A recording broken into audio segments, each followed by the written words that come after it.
ഇനി ഒരു കൗതുക കാഴ്ചയിലേക്ക്. കടൽ കാണാൻ എത്തുന്നവരെ നയിക്കാൻ ഒരു നായ. കീഴ്ന്ന കടപ്പുറത്താണ് ഈ കൗതുക കാഴ്ചയുള്ളത്. കടൽ തീരത്തെത്തുന്ന ആളുകളെ സ്വന്തം എന്ന രീതിയിലാണ് ഈ നായ സംരക്ഷിക്കുന്നത്. മൃഗസ്നേഹി അല്ലാത്തവരിൽ പോലും ഈ കാഴ്ച കാണുന്നവരിൽ കൗതുകം ജനിപ്പിക്കും.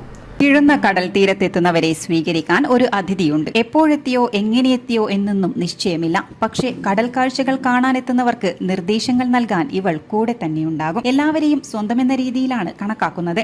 വണ്ടി വന്നെന്നറിഞ്ഞാൽ ഉടൻ ഓടിച്ചെന്നെത്തി അവരെ സ്വീകരിക്കും. അത് ഫാമിലി ആണെങ്കിൽ ഒപ്പം കൂടും, കട്ടയ്ക്ക് കൂടെ നിൽക്കും. പിന്നെ കടൽ തീരത്തേക്ക് നയിക്കും. വെള്ളത്തിൽ തൊടും വരെ പിന്നാലെ കൂടും. അങ്ങനെ വരുന്നവർക്ക് സംരക്ഷണമൊരുക്കി മറ്റൊരതിഥിക്കായി കാത്തുനിൽക്കും. ഈ ചര്യയ്ക്ക് വളരെ പഴക്കമുണ്ടെന്ന് കണ്ടാൽ തന്നെ നമുക്ക് മനസ്സിലാവും. തൊട്ടുരുമിയും കൈകളിൽ തൊട്ടും അവൾ എല്ലാവരോടൊപ്പവും കൂടും. ഫോട്ടോയ്ക്ക് പോസ് ചെയ്യും. തീർന്നില്ല, കൂട്ടുകാരനും ഒപ്പം തന്നെ ഉണ്ടാവാറുണ്ട്. അതിഥി സൽക്കാരത്തിന് ശേഷം ഇവർ തമ്മിൽ കളിച്ചിരിയിലാവും. പിന്നെ വിശ്രമം, ഉറക്കം. എന്നിരുന്നാലും ഒരു ചെവി എപ്പോഴും പുതിയൊരു അതിഥിക്കായി കൂർപ്പിക്കും. ഈ കണ്ണും മനസ്സും കുളിർപ്പിക്കും കാഴ്ച പകർത്തിയത് സജീവ് പി ടി തോട്ടട.